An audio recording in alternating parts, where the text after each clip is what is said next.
Radio Info, Florence Alexandre, Terence O'Neill. Auditrice, auditeur, bon après-midi. Est-ce que Maurice nous peut avancer ou reculer le sujet droits humains? Ces questions qui nous peut aborder avec nos différents invités. Et pour co-anime cette émission-là avec moi, mon collègue Florence Alexandre.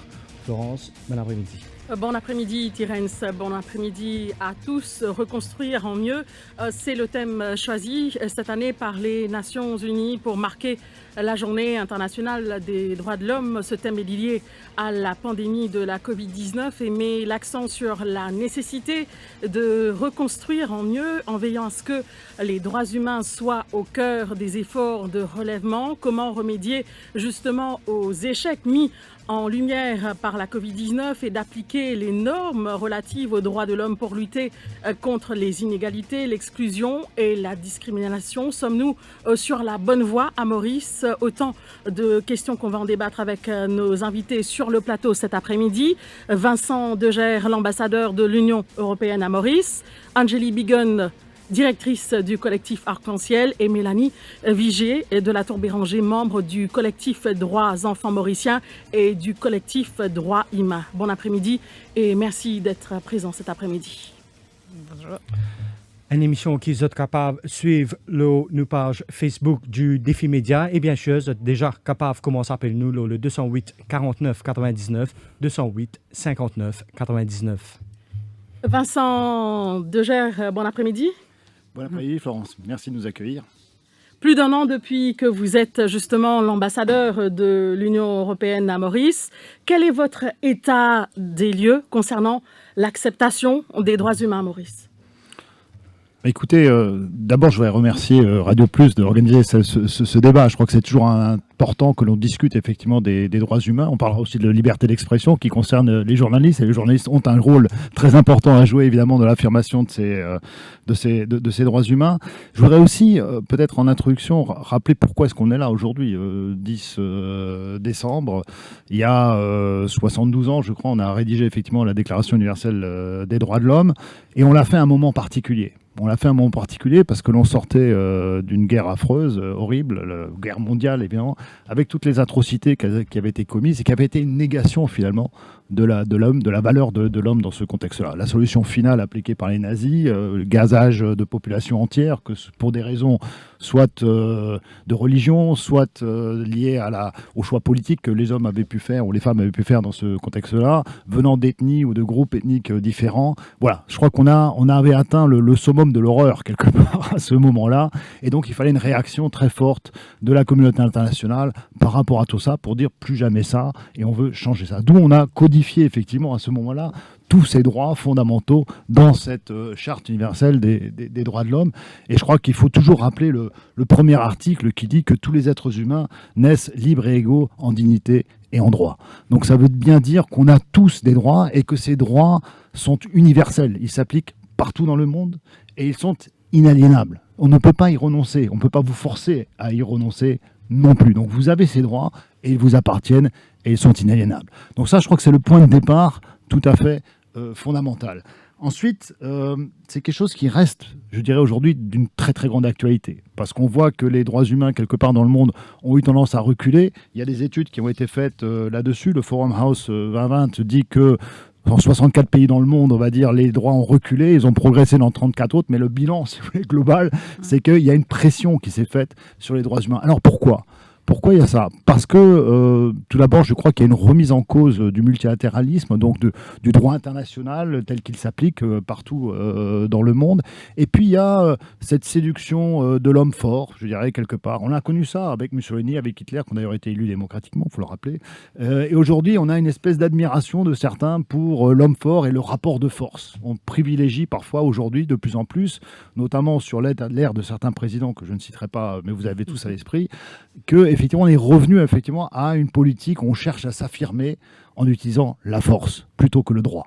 Voilà, c'est ça l'attention. Donc je crois que c'est un thème qui est de grande actualité et je crois qu'il faut que, ici à Maurice, dans l'Union européenne, partout, on revienne aux problèmes fondamentaux, qu'on reprenne les éléments clés et que l'on soit tous, les uns et les autres, des défenseurs de ces droits et des personnes qui, chacun d'entre nous, a le droit de revendiquer ses droits. Je crois que c'est ça qui est vraiment fondamental. Et cette journée internationale, elle est là pour nous le rappeler. En plus, on a aujourd'hui une crise particulière, qui est celle du Covid, on va en parler certainement, qui a tendance à restreindre nos droits. Je ne peux plus me bouger comme je veux, je dois avoir une application qui me trace en permanence, etc. Donc voilà, il y a des contraintes, des horaires, je ne peux pas sortir de chez moi en dehors de certaines heures, je ne peux pas aller où je veux, faire mes courses, etc. Voilà. Donc il y a des contraintes qui s'expliquent, bien sûr, pour des raisons sanitaires. Et ça, c'est tout à fait légitime et compréhensible. Pour autant, que ce soit contrôlé, que ce soit vérifié, que ce soit limité dans le temps. Voilà. Donc il y a un certain nombre de garde-fous qui doivent toujours être là également dans ces circonstances. Voilà ce que je voulais dire simplement pour bien poser, je crois, le débat qu'on doit avoir ce soir sur cette problématique. Donc les droits ont reculé en partie dans le monde, c'est ce que constatent certains observateurs internationaux. Ben, c'est pas trop tard pour reconquérir le terrain, je crois qu'on est là pour ça et pour justement réaffirmer ces droits, répéter que c'est important. Il y a un autre élément peut-être, on va revenir sur le contexte mauricien plus spécifiquement peut-être, c'est que ces droits fondamentaux aussi, juste pour dire, ils ont évolué dans le temps. Alors, après-guerre, il y avait la réaffirmation du droit à la vie, du droit à la liberté, du droit à la sûreté, qui étaient des droits évidemment extrêmement importants, le droit à l'éducation, etc. Aujourd'hui, il y a des droits nouveaux qui ont été émergés également. Le droit à l'environnement fait partie, les droits socio-économiques sont des droits nouveaux, on va certainement en parler parce que c'est des droits auxquels les citoyens sont très approchés. Il y a un point que je voudrais juste mentionner, on verra aussi qu'il faut parfois préciser les choses. Pour ça que la Convention des droits de l'homme de 48, elle a évolué aussi. Il y a des nouvelles conventions qui sont ajoutées sur le droit des enfants. Aujourd'hui, on parle de la Children's Bill. Donc, certainement, on va parler également de tout ça dans ce contexte. Donc, il y a des nouvelles conventions internationales qui se sont développées, qui ont été... Et Maurice a ratifié une grande partie, ou quasiment la totalité de ces conventions internationales, ce qui est un très bon signal. Il y a un petit mais, un petit bémol, c'est qu'il ne suffit pas toujours de signer et de ratifier. Vous savez qu'en droit mauricien, il faut transposer. Il y a d'autres systèmes qui s'appliquent autrement, où la législation internationale s'applique automatiquement. Ici, il faut une transposition de la loi.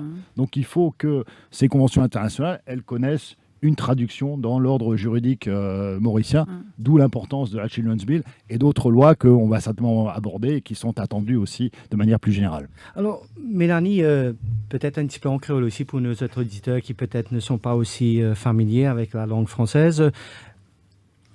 L'ambassadeur de l'Union européenne a fait le point d'où est venu, pourquoi on a créé les droits de l'homme. Aujourd'hui, avec Covid-19, est-ce qu'il y a droits humains menacés plus que jamais dans le pays? Alors, d'abord, mais si on répond à thème droits humains, parce qu'effectivement, le nom de base, c'est les droits de l'homme, mais nous pour rétablir la situation en tant que droits humains, parce qu'il les concerne l'être humain, et bon, notamment les enfants. Alors, la situation, puisque c'est un peu la thématique aussi de sa journée internationale aussi, c'est après Covid. Et pendant Covid, moi, m'attendais beaucoup et me comprend que l'essentiel, c'était la santé. Mais on a oublié la santé mentale. Et on a parlé de... Bizarre reste la case, parce que la case, soi-disant, une safe place, mais la case, il n'est pas une safe place pour beaucoup d'immunes. Parce que beaucoup d'enfants et beaucoup de personnes, alors que ce soit les personnes LGBT, vous avez vu ça vous aussi, les femmes, il y a des hommes victimes de violences conjugales aussi, clairement, mais c'est beaucoup plus des femmes, c'est à peu près 90% des cas rapportés à Maurice sont des femmes. Donc, beaucoup d'immunes, ils ont beaucoup souffert pendant le Covid de violences, de couple, de violence contre les enfants. Les enfants ont beaucoup souffert. Les chiffres ne reflètent pas du tout la réalité. Et forcément, quand nous guettons des chiffres et nous connaissons qu'il est dans le confinement, ben, nous sommes ensemble. Nous prenons beaucoup l'espace pour réussir à causer, à demander l'aide, pas sauver des picots pour aussi être protégés. Donc, en fait, ça a fragilisé une grande partie de la population aussi pendant le Covid, où il s'est agi de safe place à certains niveaux, mais certainement pas ce safe place en termes de santé mentale et même santé physique. Donc, au-delà des répercussions au niveau économique, bien sûr, qui a un impact sur tout le monde, en fait, et pas que à Maurice, on en parlait, mais dans le monde. Mais aussi, ça fragilise. Donc, au-delà des situations qu'on a pu avoir aussi au niveau écologique, économique, social. Donc, la situation est très fragile. Les jeunes sont très fragiles. Et pas que les jeunes. On voit aussi au niveau du corps enseignant, il y a beaucoup plus de dépression et de risques suicidaires dans le corps enseignant pour beaucoup, en tous les cas de ce qui est exprimé. Chez les jeunes, increase incroyable. Et tout ça, c'est tu, en fait. On n'en parle pas. Alors, ils en parlent, les personnes en parlent quand ils ont un espace pour exprimer, et tant mieux. Mais la population est fragile. Un constat très alarmant. Oui, c'est un constat alarmant, bien sûr. Donc, une fin dire qui, justement, par rapport à mes jeunes, mes enfants, qui surtout très affectés psychologiquement, est-ce qui, justement, pour bien vivre avec mon psychologue dans l'école là, normal. Alors, dans mon collège catholique, un ratio qui est assez OK dans 16 collèges catholiques. Au niveau des collèges d'État, à peu près un ratio de un psychologue ou un accompagnement psychologique ou travailleur social pour 4500 enfants à peu près. 1 pour 4500.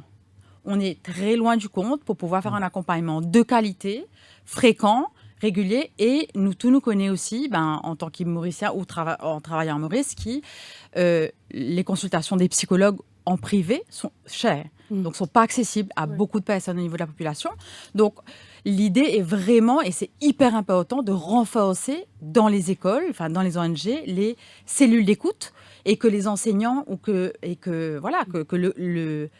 le groupe qui puisse accompagner les jeunes et le staff, teaching ou non-teaching, parce que le bien-être concerne tout le monde, puisse être renforcé. 1 pour 4500, c'est loin de suffire. Mais peut-être la question vous a été posée à Vincent Deger. Comment l'Union européenne peut-elle aider Maurice en matière du respect des droits de l'homme ? On fait à différents niveaux. Je dirais que un 3 niveaux d'intervention, si vous voulez. Le premier, c'est travailler avec le gouvernement, puisque le gouvernement est en charge, évidemment, des affaires de l'État. Donc, c'est notre premier interlocuteur et tout à fait privilégié. Et là, c'est d'avoir un dialogue que l'on a chaque année sur ce qu'on appelle le dialogue politique. On aborde effectivement la question de la situation des droits humains en général, et que ça peut être les droits politiques, ça peut être les droits environnementaux, ça peut être les droits sociaux, etc. Donc, on va balayer en large la situation ici à Maurice, et je dirais plus dans un esprit de partage d'expérience. On parlait tout à l'heure des violences faites aux femmes. En Europe aussi, on a connu malheureusement au moment du Covid aussi des épisodes de violences faites aux femmes. On a les mêmes problèmes, je dirais aussi, vis-à-vis de la population et des jeunes de ce point de vue-là. Donc, c'est important, c'est de partager, je crois, les expériences des uns et des autres, et de tirer les enseignements et de voir comment est-ce qu'on peut faire des recommandations mutuelles pour essayer d'avancer dans la bonne direction. C'est de regarder aussi, évidemment, où est-ce qu'on est au niveau législatif. Est-ce qu'il y a des choses qui peuvent être améliorées sur le plan législatif? Donc, est-ce qu'il y a des nouvelles lois? On a parlé de la Children's Bill, c'est très bien, on est très heureux, effectivement. On a travaillé avec le gouvernement, justement, sur la préparation de la Children's Bill pendant un certain nombre d'années, d'ailleurs. Maintenant, il y a peut-être d'autres lois. On va peut-être parler de Gender Equality Bill, on peut peut-être Disability Bill. Enfin, voilà. Il y a un certain nombre d'autres thèmes qui sont là. Au gouvernement ? On en discute en tout cas avec le gouvernement, bien sûr, ça fait partie de la discussion tout à fait normale qu'on a. Et éventuellement, le gouvernement va dire mais qu'est-ce que vous faites vous en Europe? Est-ce que vous avez réglé tel et tel type de problème? Parce qu'on a tous quelque part les mêmes problèmes entre guillemets à aborder. Donc l'important c'est effectivement de pouvoir échanger et partager là-dessus. Deuxième niveau d'intervention que l'on a, c'est avec le renforcement, je dirais, des institutions d'État. Par exemple, on a 2 très gros projets. L'un avec l'Ombudsperson pour les enfants, qui justement veille à la bonne organisation des services de l'État au service des enfants et que les droits des enfants soient bien respectés. Donc on l'accompagne, Mme Katassamy, dans son travail de ce point de vue-là, qu'elle fait de manière tout à fait remarquable, je crois, et qui est reconnue ici à Maurice.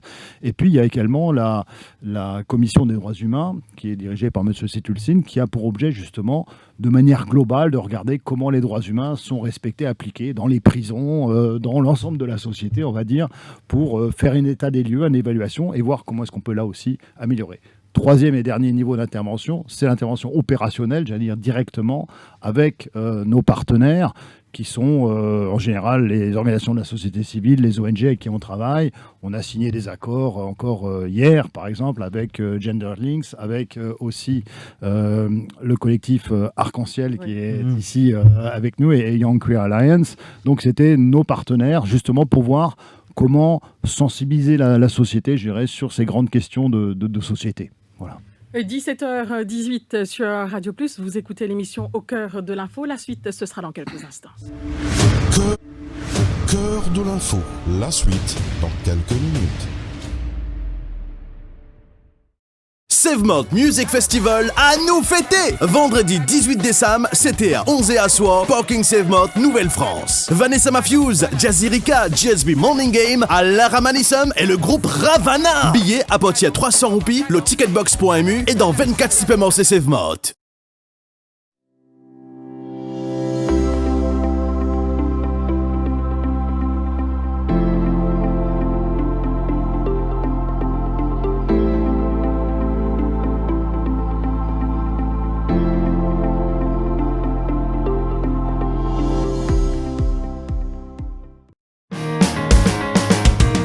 Grand respect pour le journal Dimanche l'Hebdo. C'est une rubrique toujours concernant mon pays avant tout.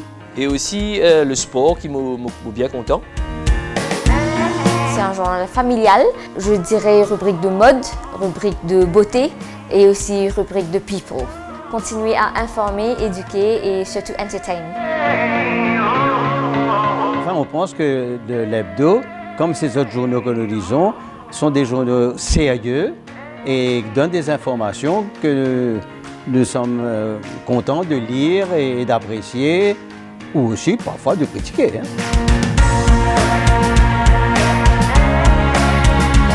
Politique, la mode, la cuisine. En fait, c'est une couverture générale, donc avec une seule gazette, on a toute l'information qui m'a besoin. Je m'appelle tout mon camarade, toute la famille m'a fait une acheter parce que ça dimanche, pour dans le journal. Les faits divers, la mode surtout, et aussi, bien sûr, une affaire qui ne va pas rater, c'est le sport. Tous les ingrédients sont présents pour inciter toutes les composantes de la famille à la lecture. Le Dimanche l'Hebdo, le must du dimanche.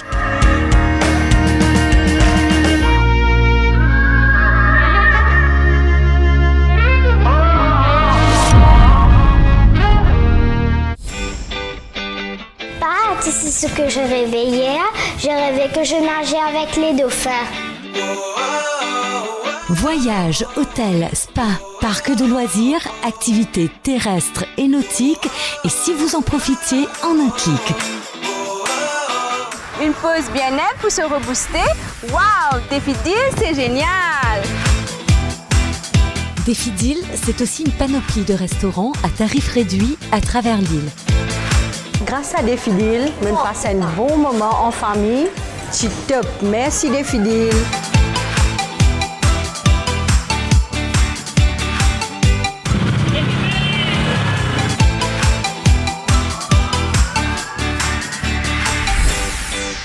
Ça y est, que les aventures avec Défi Deal.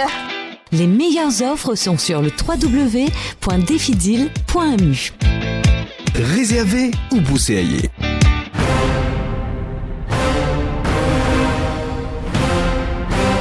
On vous dit tout depuis 22 ans. Le Défi Plus, le fleuron du Défi Média Group. L'incontournable journal du samedi. Au menu chaque semaine, enquêtes exclusives, révélations, controverses et scandales. Le Défi Plus, c'est aussi l'actualité vue par nos caricaturistes. Des informations croustillantes avec les pages Key News et une palette de rubriques pour mieux vous informer, tout en observant une politique de neutralité par rapport aux forces politiques et au monde des affaires. Le Défi Plus, toujours à l'affût des dernières news pour informer les Mauriciens.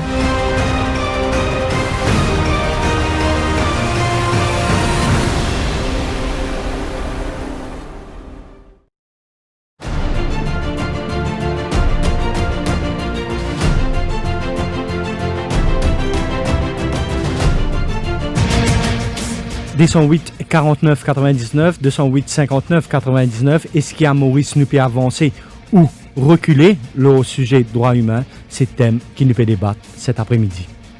Angélie Bigon, ou directrice collectif Arc-en-Ciel. Quand nous cause droits humains, nous cause aussi droits man femmes, droits man enfants, donc man personnes en situation de handicap, man personnes LGBT. Est-ce qui communauté LGBT toujours victime de discrimination? Bon, déjà, bien sûr, quand nous cause droits humains, bien sûr, nous cause aussi une personne LGBTQIA, parce qu'il est aussi humain. Est-ce qu'il droit LGBT peut avancer dans Maurice? On va reconnaître. Nous prenons 6 derniers mois, nous guettons qui peut arriver dans les mondes. En juin 2020, la Cour suprême américaine indique que discrimination fondée sur le sexe, y inclut discrimination fondée sur l'orientation sexuelle et l'identité de genre. Juin 2020 toujours, Gabon il décriminalise relations consentantes entre deux adultes de même sexe. Angola il fait en novembre. En juillet, le gouvernement soudanais il décide pour pas imposer la peine de mort pour une relation consentante entre adultes de même sexe. En novembre, quand Joe Biden il gagne l'élection aux États-Unis, dans ce discours, il fait mention de même personne trans, qui avant lui jamais aucun président élu pas fait. À Maurice, qui n'est arrivé dans nos 6 derniers mois. Bon, bien sûr, nous finissons la marche pour l'égalité en octobre. Déjà, c'est quand même une grande affaire parce qu'avec la situation actuelle et le Covid, il y a beaucoup de pride, beaucoup de manifestations qui finissent annulées dans le monde. Donc déjà, nous réussissons, c'est déjà une bonne chose. Mais à part ça, est-ce qu'il y a une avancée au niveau de la loi? Donc pas vraiment. Bien sûr, lors de nos derniers UPR, l'Attorney général dit que oui, l'IP travaille la réforme de Sexual Offences Bill par rapport à la criminalisation d'une relation consentante entre adultes de même sexe. Malheureusement, Zescalaire pas fini aucune avancée concrète. Et là, il y a une action qui est en cours devant la Cour suprême, justement, un individu qui pose sa plainte là pour dire que la loi là, il porte atteinte à ce droits constitutionnels fondamentaux, à ce droits humains fondamentaux, mais il est encore en cours. Donc, ce qui moi, je faire comme constat, c'est qu'ils ont dit en 2020, donc toujours deux relations consentantes entre deux adultes de même sexe, il est toujours criminalisé. Un diplôme trans, il est toujours capable de renvoyer de ce travail en raison de son identité. Ben cas de violence envers une personne LGBT, il est toujours en os. Donc finalement, le constat est très mitigé. C'est qu'il y a certaines avancées, mais il n'est pas suffisant. Si nous prenons l'exemple de l'article 250, ça fait quand même plus que 122 ans qu'il est dans le code pénal en sa forme actuelle. Donc il y a des gens qui sont capables de venir, ils vivent, ils mourent, et pendant tout au long de la vie, ils sont considérés comme un criminel, leur identité est stigmatisée, est criminalisée, et qui tout le monde jusqu'à qu'ils restent considérés comme un criminel. Donc, aujourd'hui, en 2020, nous cause par exemple la décolonisation géographique par rapport à l'archipel des Chagos, mais il y a aussi la décolonisation législative. Nous besoin de décoloniser nos codes pénals. Nous besoin d'un code pénal qui aujourd'hui représente l'île Maurice 2020. Donc, pour nous, ma pensée, c'est que la communauté LGBT vient dire, c'est que nous fatigués à Tannes. Nous en 2020 et il est temps que les choses bougent. Vincent Deger, donc Angélie Bigon vient de le souligner, donc il n'y a pas de réelle avancée sur la situation de la communauté LGBT à Maurice.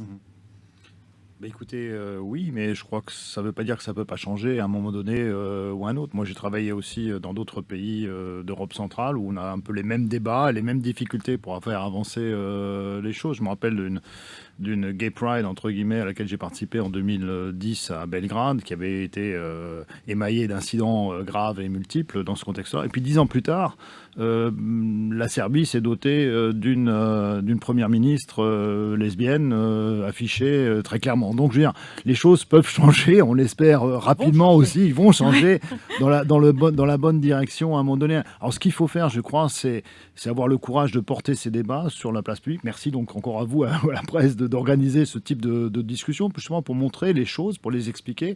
On a signé hier aussi un contrat avec nos amis ici, justement, pour favoriser ces débats dans la société, montrer les choses, dire que être homosexuel, c'est pas un crime, c'est pas quelque chose de choquant, d'inacceptable, au contraire. C'est pas quelque chose qu'on doit soigner non plus, parce que parfois on a eu des commentaires de ce type, mais d'un autre âge, si je puis dire. Donc heureusement, maintenant, je crois qu'il y a une acceptation de ça dans la société qui doit se faire, et puis il faut que les avancées juridiques, effectivement, se fassent. Alors on peut soit attendre que la Cour suprême s'exprime là-dessus, et j'espère aille dans une certaine direction que l'on espère. On peut aussi tout de suite changer le code pénal. Si on veut, les parlementaires ont le pouvoir de changer éventuellement le code pénal et d'abroger cet article 250 s'ils souhaitent le faire. Quoi qu'il en soit, je crois que l'important, c'est que le débat ait lieu dans la société, que cette acceptation vienne. Il faut une sensibilisation, il faut une acceptation. Et je crois que quand on explique les choses, parce que il faut pas se voiler la face non plus. Je pense que dans toutes les familles, tout le monde a et connaît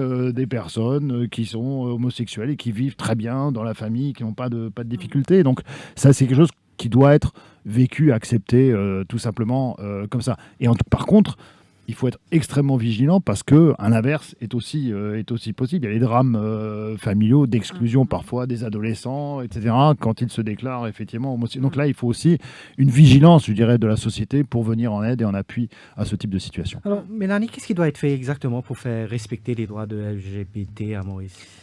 C'est plutôt Angélique qui gagne l'expertise là, mais c'est qui, par rapport à Children's Bill, un point qui est extrêmement important dans Children's Bill, qui là, ils mettent bullying dans la loi, c'est condamné.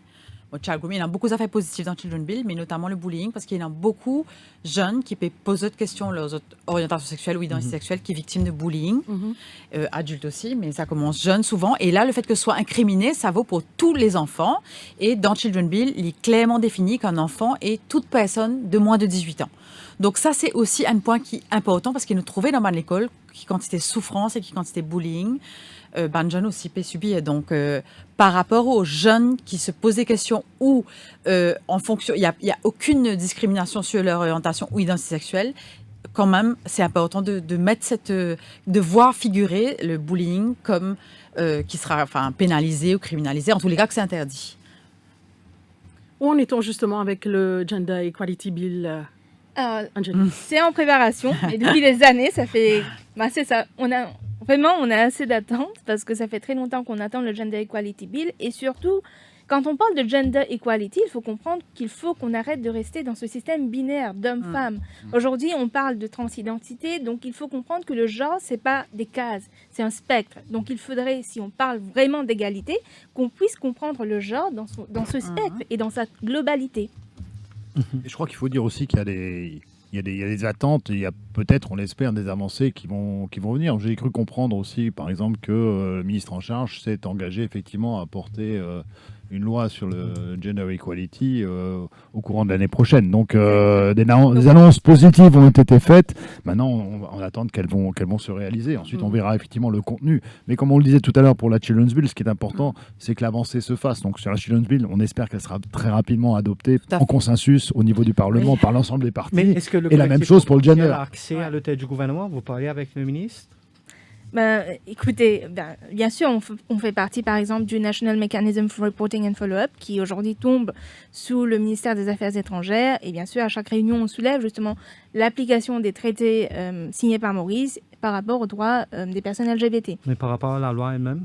Donc, par rapport à la loi, bien sûr, nous, à chaque fois, on émet nos observations, nos propositions. Avec qui? Donc, au ministère concerné. Donc, par rapport au Gender Equality Bill ou bien même au National Gender Policy Framework, par exemple. Donc, lors des travaux préparatoires, on a justement soumis nos observations. Il y avait aussi eu un atelier de travail sur l'observatoire sur les gender-based violence, par exemple. Et malheureusement, aujourd'hui, quand on parle de gender-based violence, on oublie que, par exemple, les femmes trans sont victimes de violences, les femmes lesbiennes sont victimes de violences. Et c'est une forme de gender-based violence.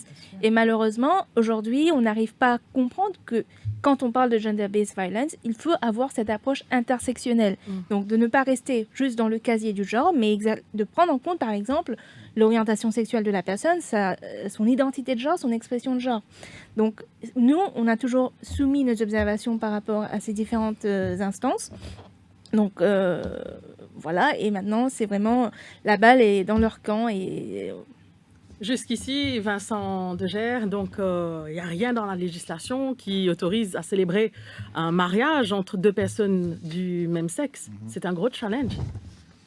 Oui, c'est un challenge. Bon, je dois vous avouer que c'est un challenge qu'on a aussi au niveau de l'Union européenne, parce qu'on a le même problème aussi, si je puis dire, dans un certain nombre d'États de l'Union européenne. Donc les choses évoluent à leur rythme, avec leurs complications, etc. Mais je pense qu'on est globalement sur une tendance qui est une tendance qui va dans cette direction d'acceptation, au moins en tout cas dans les pays démocratiques où ces débats peuvent avoir lieu. Malheureusement, ces débats ne peuvent pas avoir lieu partout ni dans toutes les radios du monde. Merci. 208 49 99 ou le 59 99. La suite, ce sera dans quelques instants. Cœur de l'info, la suite dans quelques minutes. Tu sais ce que je rêvais hier? Je rêvais que je nageais avec les dauphins. Voyages, hôtels, spa, parcs de loisirs, activités terrestres et nautiques, et si vous en profitiez en un clic. Une pause bien-être pour se rebooster. Waouh, Défi Deal, c'est génial! Défi Deal, c'est aussi une panoplie de restaurants à tarifs réduits à travers l'île. Grâce à Défi Deal, on passe un bon moment en famille. C'est top. Merci Défi Deal.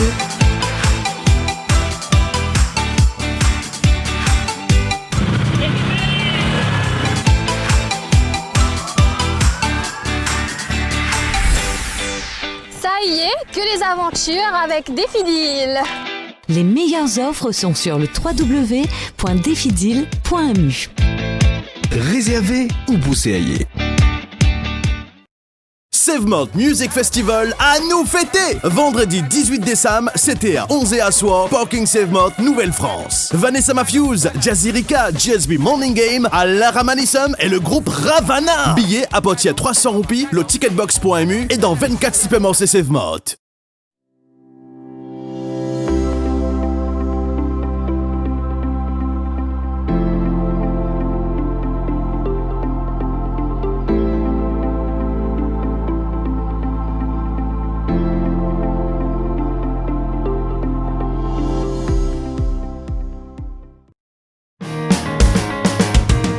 Grand respect pour le journal Dimanche l'Hebdo. C'est une rubrique toujours concernant mon pays avant tout. Et aussi le sport qui m'a bien content. C'est un journal familial, je dirais rubrique de mode, rubrique de beauté et aussi rubrique de people. Continuez à informer, éduquer et surtout entertain.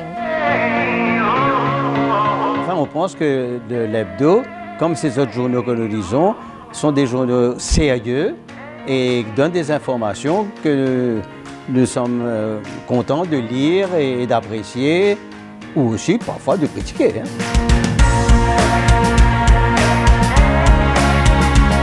Politique, la mode, la cuisine. En fait, c'est une couverture générale, donc avec une seule gazette, on a toute l'information qui m'a besoin. Je m'appelle tout le monde camarade, toute la famille m'a fait une c'est acheté parce que ça dimanche, moi pour dans le journal. Les faits divers, la mode surtout, et aussi, bien sûr, les affaires qui ne vont pas rater, c'est le sport. Tous les ingrédients sont présents pour inciter toutes les composantes de la famille à la lecture. Le dimanche l'hebdo, le must du dimanche.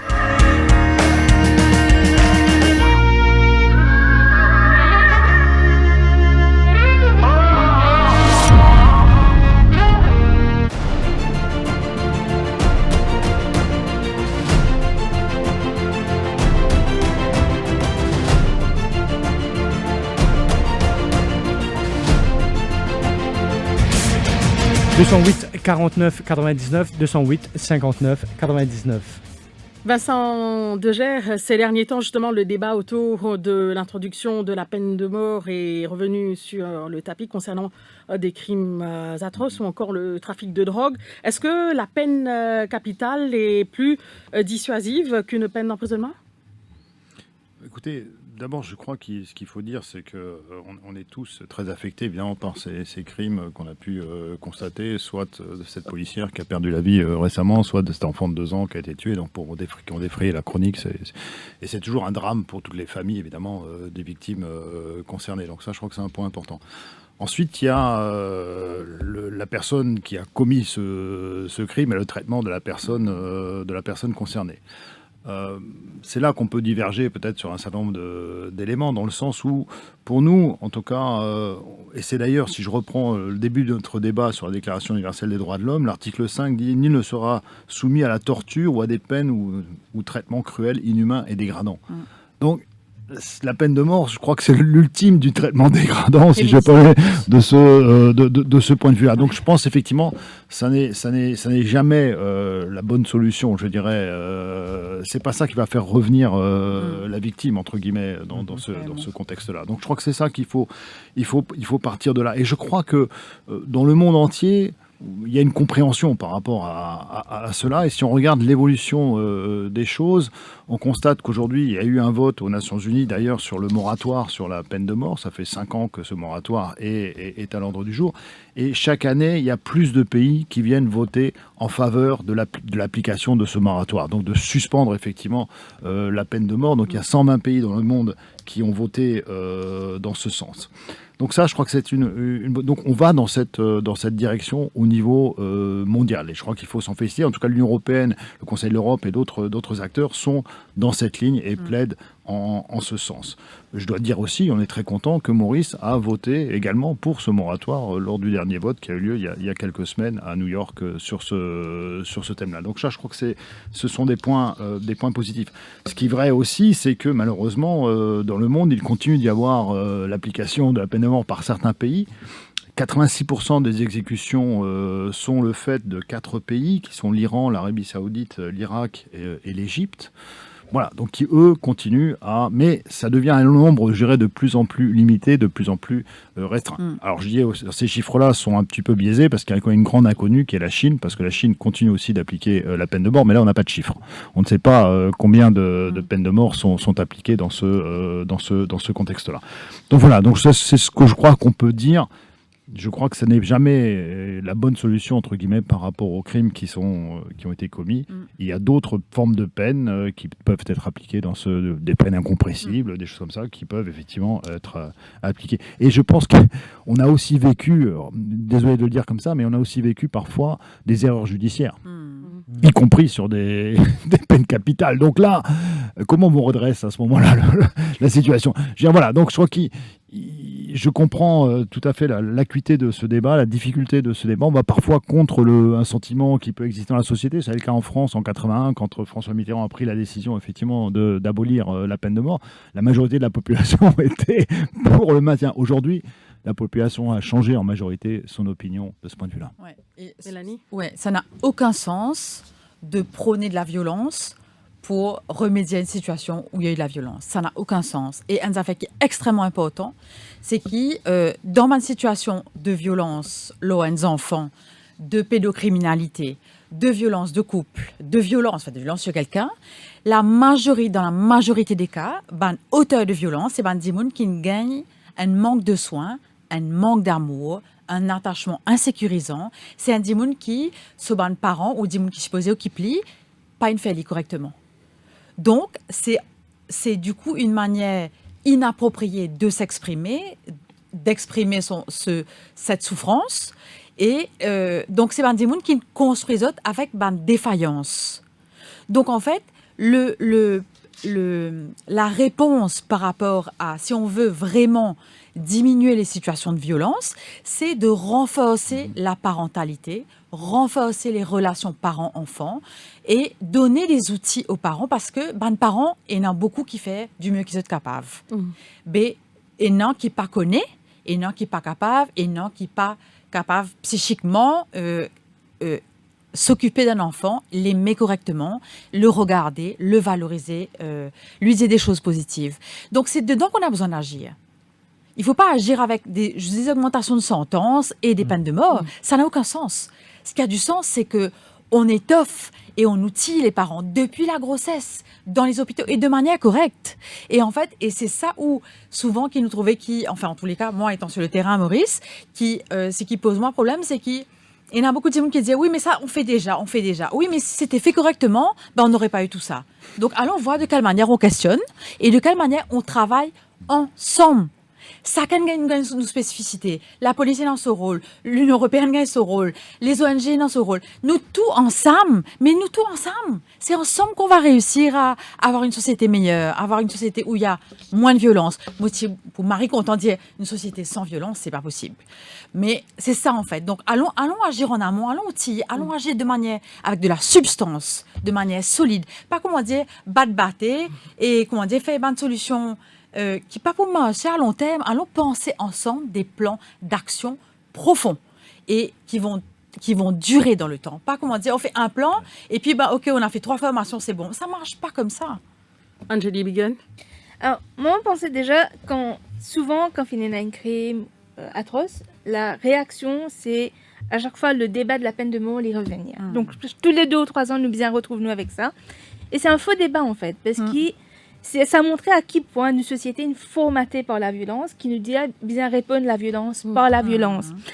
Par exemple, ces derniers temps, il y a un post sur Facebook qui a dit do not Protect your girls, teach your boys. Et ça fait beaucoup de polémiques. Mais finalement, c'est ça qui fait qu'on nous dit, nous visons montrer nos garçons pas violés, nos garçons pas tués, pas battés. Ça n'est pas séduisant suffisamment, mais quand nous dit qu'il y a un démon, nous visons tuer, là, c'est beaucoup plus intéressant. Donc, c'est une société tellement formatée pour répondre à la violence par la violence, qui nous paraît s'y trouve les autres alternatives. Enfin, et c'est pas disparaître, s'y trouve, c'est qu'il y a un manque de connaissances, parce qu'il y a des alternatives. Une claque, ça n'est pas corrigé. Aucune recherche peut montrer qu'il y a une claque corrigée, que la violence, ça sert à quelque chose. C'est dans la tête du monde, dans les croyances. Et les croyances, elles doivent absolument être revues, parce que toutes les recherches mettent en avant l'impact de toute forme de violence, qu'elle soit physique, psychologique, sexuelle. Nous trouvons que la violence psychologique détruit les neurones chez les enfants. Les violences, les traumatismes changent la structure chimique de l'ADN. Nous pas qu'à dire la violence c'est ok, donner une petite claque, péler aucune petite claque. Donc c'est ça en fait, c'est cette banalisation et minimisation de la violence. Maintenant on a avant, ok, nous pas t'y connaît, ok, nous pas t'y gagne l'information. Assez, si nous gagnons l'information, nous pas gagner l'information. Et on doit apprendre, il y a des alternatives, on peut apprendre à faire autrement. Et en fait, beaucoup de parents, voilà, de base, parce que c'est quand même eux qui construisent les enfants, en tous les cas, qui sont les vis-à-vis de la figure d'attachement principale, c'est important qu'on la montre. Et qu'on la dise, voilà, comment on peut faire. Parce que c'est pas juste de dire, moi, mon vin là, moi, 6 moi, je dis, mais c'est pas bon, faut les pas battre. C'est un point.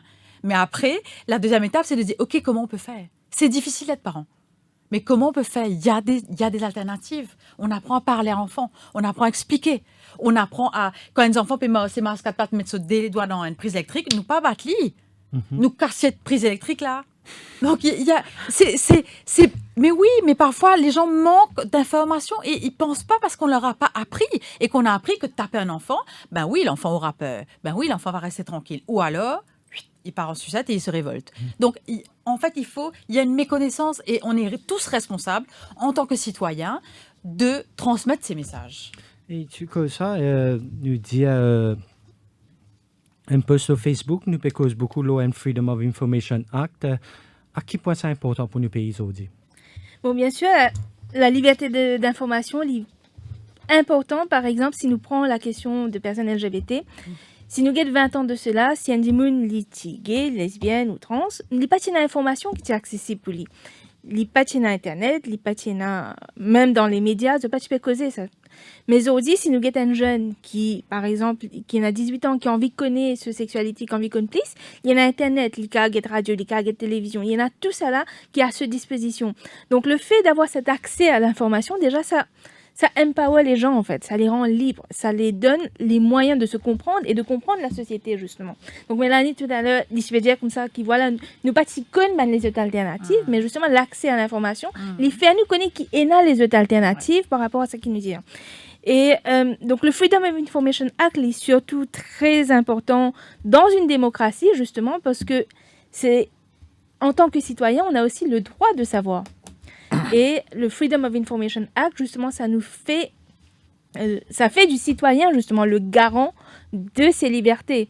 Parce qu'aujourd'hui, si on contrôle l'accès à l'information, on contrôle aussi les libertés de la personne. Vincent Degère?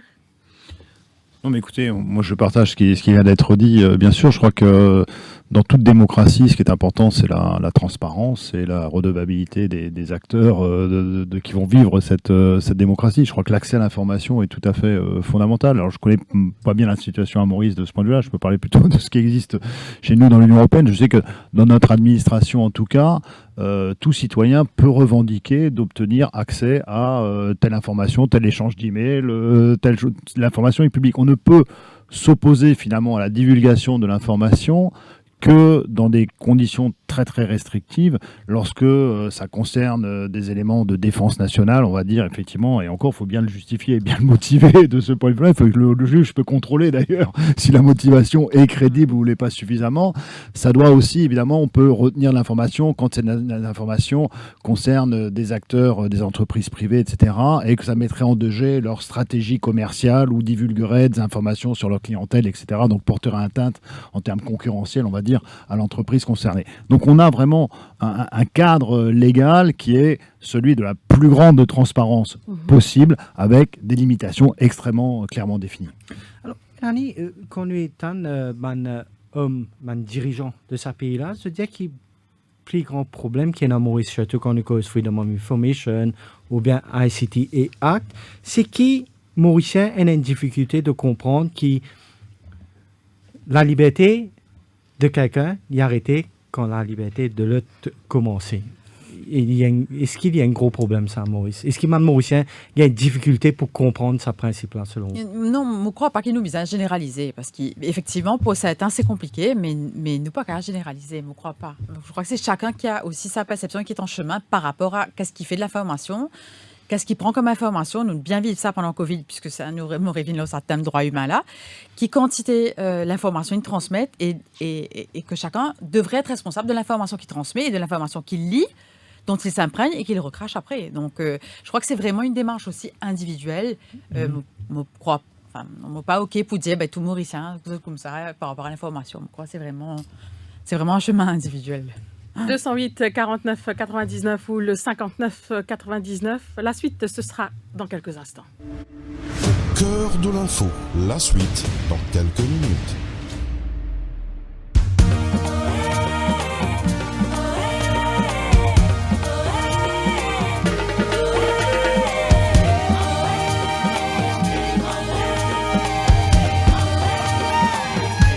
Dans l'Ouest, les déroulés, paysage Pésanzé.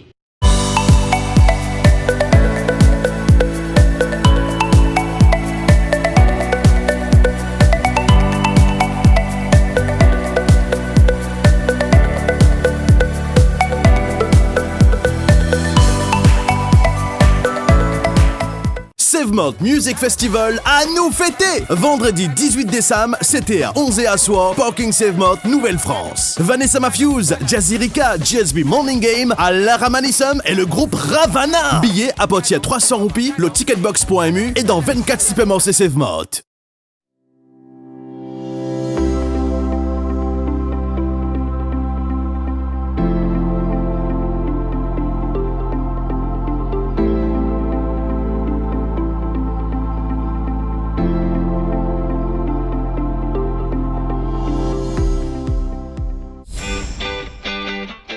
C'est ce que je rêvais hier. Je rêvais que je nageais avec les dauphins. Voyages, hôtels, spa, parcs de loisirs, activités terrestres et nautiques. Et si vous en profitiez en un clic. Une pause bien-être pour se rebooster. Waouh, Défi Deal, c'est génial! Défi Deal, c'est aussi une panoplie de restaurants à tarifs réduits à travers l'île. Grâce à Défi Deal, on passe un bon moment en famille. C'est top. Merci Défi Deal.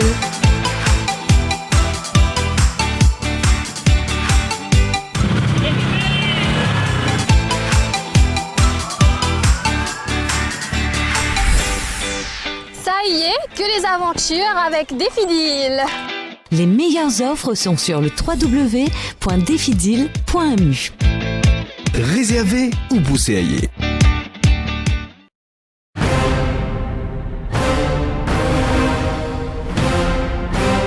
On vous dit tout depuis 22 ans. Le Défi Plus, le fleuron du Défi Média Group. L'incontournable journal du samedi. Au menu chaque semaine, enquêtes exclusives, révélations, controverses et scandales. Le Défi Plus, c'est aussi l'actualité vue par nos caricaturistes. Des informations croustillantes avec les pages Key News et une palette de rubriques pour mieux vous informer, tout en observant une politique de neutralité par rapport aux forces politiques et au monde des affaires. Le Défi Plus, toujours à l'affût des dernières news pour informer les Mauriciens.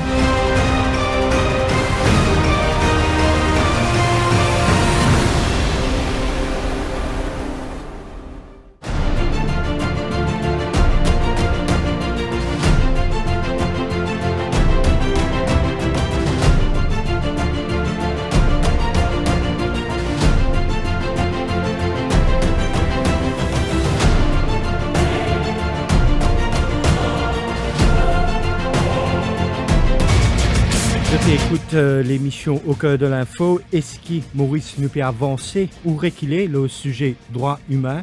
Nous peut attendre l'appel au 208 49 99 208 59 99. Tout de suite, nous allons en direction de 4 bornes. On a Giovanni au téléphone. Bonsoir. Allô, oui, bonsoir. Bonsoir. Bonsoir. Tout ban auditeur et tout ban sur plateau. Moi, c'est mon analyse par rapport à l'endroit humain de Maurice et surtout LGBT. Le fait que nous sommes partis dans sa groupe de personnes là. Moi, je peux dire que ban affaires encore pareil. Ban affaires pas changé du tout. Par rapport, je peux donner un exemple. Nous cause la violence physique, émotionnelle, et même verbale, par rapport même que ça à l'autorité, dans la famille, dans la société. Et quand nous connaissons déjà quand mais surtout un dimanche quand il connaît son orientation sexuelle il est un petit peu perdu, il a beaucoup réussi. Surtout quand la famille réussit tout, il est bien dur. Et surtout, ça que là, quand on est dans l'école, et ça surtout beaucoup d'enfants qui adolescents qui ont secondaire. On n'a aucune formation, on n'a aucune causerie dans l'école parce que nous connaissons une affaire qui pas causée même du tout par rapport aux adolescents qui dans l'école. Ils ne pas connaissent même trop qui ça n'a été, qui ont été, je n'ai aucun repère. Je gagne beaucoup de violence dans l'école verbale, physique. Il n'y a aucun donné qui est capable de dire comment c'est bien ça. Deuxièmement, comme cause la violence, personne n'a pas besoin de subir la violence. Qui est un homme, qui femme, n'importe qui dit mon la terre, pas supposé subir une violence. Deuxièmement, nous cause dans l'autorité. Par exemple, je donne un exemple. Dans les stations de police, ne pas dire tout le monde policier, mais la majorité, c'est à dire. Si vous allez donner une complète, une si bien violence, et quand il y a des stations, parce que je prends de violence, puis je fais un policier, je prends comme une bouffonnade. Je commence à crier aux autres collègues, commence de tout d'un fidèle, commence à rêver, pas travailler sérieux. Il n'y a aucun aboutissement. Ça veut dire qu'il nous reste toujours dans nos coins. Et là même, nous avons un problème psychologique. Nous avons beaucoup de gens qui étaient suicides, qui étaient comme dans une substance. Même dans une génération qui est là, dans la société, que ça même pas un gens LGBT, je sais bien ça. La même qui rentre dans une substance, prend une substance, penser que ça pour guérir nous, mais nous connaissons les fausses. Maman pensait qu'il peut bien faire une étude et surtout éduquer la société. Les médias n'ont pas à faire. Même dans la famille, je connais pas facile pour accepter. Mais si Dimona dit sentir bien dans la peau, nous sommes capables, nous sommes d'accord avec ça. Merci beaucoup. Oui, merci beaucoup, Giovanni. Vous faites ouais, monsieur, on a beaucoup à dire, mais juste pour permettre à nous les autres auditeurs capables de participer à l'émission. Peut-être. Julie Bigon. Alors, déjà, on remercie Giovanni pour l'importance de ce témoignage-là, parce qu'en fait, comme Giovanni expliquait, tous les jours, on rencontre beaucoup de gens qui ont ce même problème, des gens qui font face à une violence dans d'autres familles, dans la société, dans d'autres places de travail. Et malheureusement, pendant le confinement, on a fait pas mal de cas de même personnes qui viennent retrouver à la rue pendant une période de confinement, que de supposer rester dans la case plus de très en sécurité. Et aujourd'hui, nous n'avons aucune structure qui est adaptée pour accueillir des gens LGBT qui retrouvent à la rue. Nous avons un shelter ou même une affaire temporaire pour accompagner ces gens-là. Donc, ce confinement-là, comment un rapporteur des Nations Unies dit, COVID-19, c'était l'inégalité sur stéroïdes. mais c'était exactement ça. Nous, si tout le temps connaît qu'il y a un problème de logement, de shelter pour une personne LGBT, et quand nous gagnons ce confinement-là, c'est vraiment, nous trouve un nombre de cas qui n'explosait. Et donc, c'est souvent une question. Donc, ça que Giovanni racontait, c'est. On comprend tout à fait, et c'est un cas qui m'a trouvé tous les jours. Mais il fait un point qui est souligné quand vous êtes à route de secours auprès de gens qui se faisaient venir en aide. Là aussi, de subir une deuxième discrimination. Pour la police. Ça veut dire comment nous tacler ça? Enfin, non, ouais. Peut-être, attends, Angélie, si ce mot répond. Mais si Giovanni, d'abord, pour confiance aussi, il est important, et pour partager sa conséquence de toute forme de violence, parce que c'est pas juste les personnes LGBT qui justement subissent de la violence, du rejet, et l'ALIP exprime ça, et c'est vrai que c'est important, parce que les conséquences de la violence en termes de consommation de substances, en termes de risque d'idéation suicidaire, de vraiment, en fait, sur la dépression, l'estime de soi, enfin, les conséquences sont graves, et chez toute personne. Et il y a une grosse méconnaissance, parce que Dimoun croit qu'il ne se fait que ça, là, c'est un péché, ou bien c'est un passage, ça va passer, ça va pas passer, donc c'est une méconnaissance énorme qu'il y a encore à Maurice, en fait, et qu'on a besoin de former. Et justement, par rapport à nos autorités, c'est vrai qu'ils inclusent la police, mais c'est pas juste dans le système. Donc, dans le système de la santé, le système de l'éducation. Donc, en octobre, nous avons fait une campagne de communication, justement, quand il y a Indimine racontait qu'il y a une formation pour une professeur, il fait face à une discrimination. Donc, il y a un peu partout, en fait. Et justement, c'est un travail qui nous peut faire dans le cadre du projet qui est financé par l'Union européenne, pour qui, justement, nous travaillons avec le secteur public et privé pour nous former. Ouvrez les yeux, ouvrez les neurones, ouvrez les cœurs. Pour qu'une partie de la population ne soit pas justement marginalisée, qu'est-ce qu'il faut faire, Vincent Legère? Mais je crois que c'est ça. Je crois qu'il faut d'abord faire évoluer la société de manière positive sur ces questions-là, à travers ces campagnes d'information. Et ensuite, je crois qu'il faut effectivement sensibiliser l'autorité. Alors, ça a été très bien dit tout à l'heure. L'autorité, ça peut être la police vers qui on va parce qu'on a été victime d'une violence et on espère avoir une réaction positive. On se trouve parfois avec une réaction négative, des mots-clés additionnels, etc., etc. Ou ça peut être à l'école. Et là, c'est encore plus grave parce que je dirais que ce sont des enfants qui sont victimes de ces violences. Ils font peut-être leur coming out à un certain âge, etc. Et ils se trouvent face à des harcèlements de la part de leurs collègues dans la cour de récréation.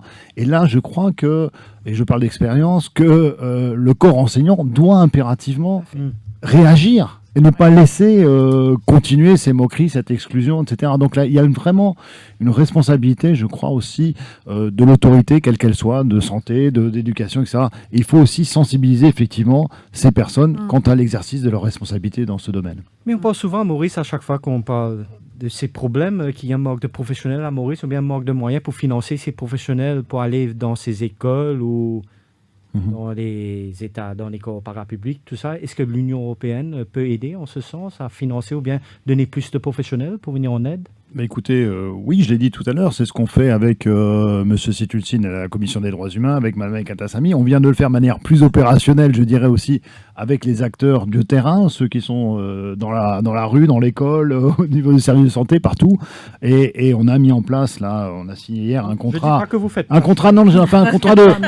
Mais c'est quand même un contrat sur 3 ans. Je veux dire, ce qu'on va travailler sur la durée. Ce que je veux dire, c'est que c'est un très gros contrat, quand même, parce qu'on a quand même mis 225 000 euros, je crois, hein, si je ne me trompe pas, on peut dire les chiffres aujourd'hui autour de la table. C'est quand même un contrat très important avec beaucoup de moyens financiers qui sont mis en œuvre et qui va s'inscrire dans la durée. Parce que ce genre de questions, je crois qu'il faut le traiter un peu sur le temps long. Donc on va travailler pendant 3 ans sur ces questions. Donc ça va permettre effectivement de faire toutes ces campagnes de sensibilisation et d'information dans l'ensemble du territoire à Maurice et à Rodrigue. Un autre affaire qui est extrêmement important aussi, c'est la volonté politique. Okay? Quand nous trouvons audit, et normalement le ministère qui ne retourne casse. Sorry, ça, c'est absolument pas acceptable. Parce que l'État mauricien a de l'argent et l'État mauricien doit choisir d'investir dans des causes qui sont prioritaires. On a 25% de notre population sont des enfants. On a besoin, enfin, de commencer à investir dans l'enfance. Quand on a vu le dernier budget, je suis désolée, il y a 3 pistaches sur l'enfance, et notamment les Child Protection Services. Donc, il ne s'agit pas de construire des choses, il s'agit d'étoffer les équipes et de former les gens. Il y a Qu'est-ce que c'est que le stade de Côte d'Or où, en plus, on a fait un expert venir pour revoir des champignons? C'est ça la priorité de l'État mauricien? Dans quoi l'État mauricien choisit d'investir? Donc, c'est précieux d'avoir des alliés, d'avoir l'Union européenne, là, par exemple, qui investit, qui croit et qui aide. Mais c'est une volonté politique de nos décideurs et de nos décideuses, si je peux utiliser ce terme, d'investir dans les causes qui sont importantes. Il s'agit de mettre des gens debout et des gens qui tiennent debout sur leurs deux jambes. Vous parlez justement des enfants, Mélanie Vigée-de-la-Tour-Béranger, donc il y a toujours des obstacles concernant l'adoption. Il y a des obstacles concernant l'adoption. Alors apparemment, la nouvelle loi sur l'adoption arriverait bientôt, parce qu'il n'y a rien sur l'adoption dans le Children Bill. Oui, parce qu'à ce jour, en fait, il n'y a pas de liste d'enfants adoptables, il n'y a pas de liste de parents adoptants, et il y a beaucoup de choses qui sont faites de manière pas nette et pas claire. Donc il s'agit de protéger les enfants, donc il faut absolument qu'une loi arrive bientôt sur l'adoption. Et encore une fois, je dis, il y a la Convention de La Haye qui a été ratifiée, voilà, qu'il faut mettre en application vraiment, pas juste dire qu'on ratifie des conventions, juste pour faire joli, mais on les applique et on y croit.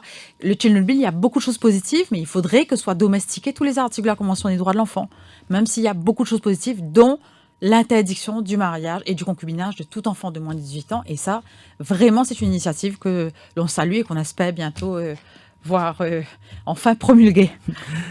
Rajendra de Rosil. Bonsoir. Ah, Rajendra. Peut-être un pouce de flaque par la thème. Bonsoir. Allô? Enfin, ouais, c'est fini, mais peut-être un dernier tour de table, Florence? Donc, entre-temps, Vincent Degère, donc il y a un gros travail à faire encore pour que Maurice soit sur la bonne voie. Je crois que vous savez, il y a un gros travail à faire partout dans le monde. Hein. C'est pas spécialement à Maurice. Chez nous aussi, en Europe, on a beaucoup à faire. Aujourd'hui, on a des grands débats. Je crois qu'il faut se donner de la méthode et des moyens et une volonté politique, comme ça a été dit tout à l'heure, pour le faire. Alors, il y a parfois des outils qu'on peut développer. Nous, on a mis quelques outils un petit peu au point récemment. On a fait, par exemple, un rapport annuel sur la situation des droits humains dans chacun des États membres de l'Union européenne. Donc, on passe au crible le système judiciaire, l'état de droit au sens large, pour voir un peu un état des lieux de chacun des pays. On fait des recommandations à chacun des pays sur ce qu'ils devraient faire pour améliorer la situation dans les prisons ailleurs. Selon vous, par rapport Maurice, il y a à ça. un domaine précis qu'il faut améliorer?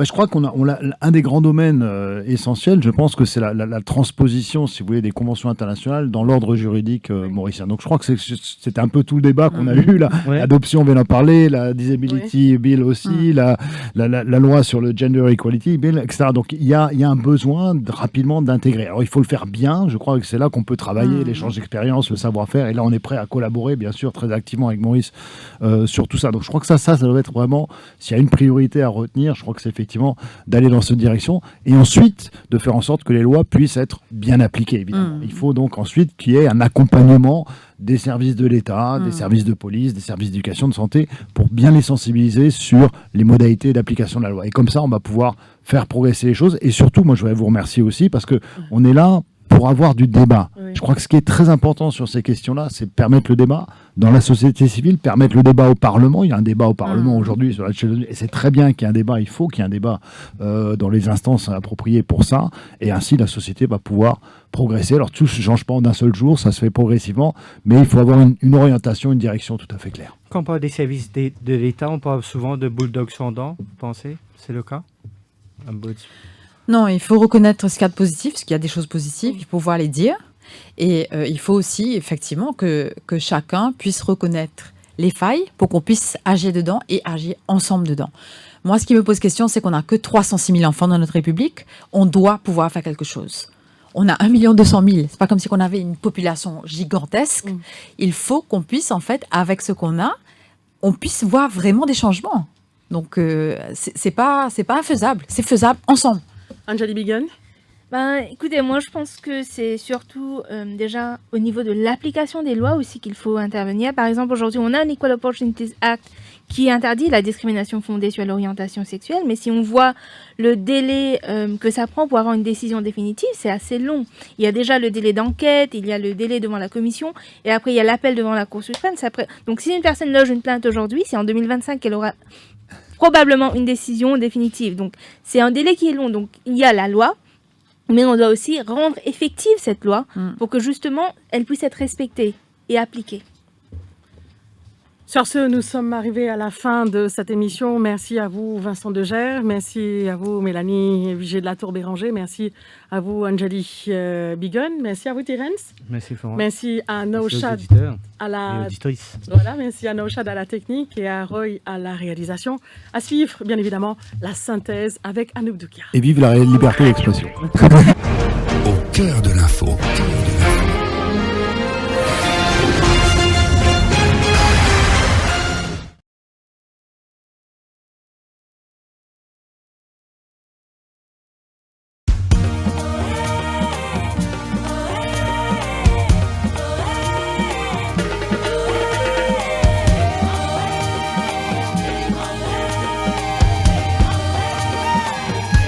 Dans l'Ouest, l'idée déroulée, paysage Pésanzé.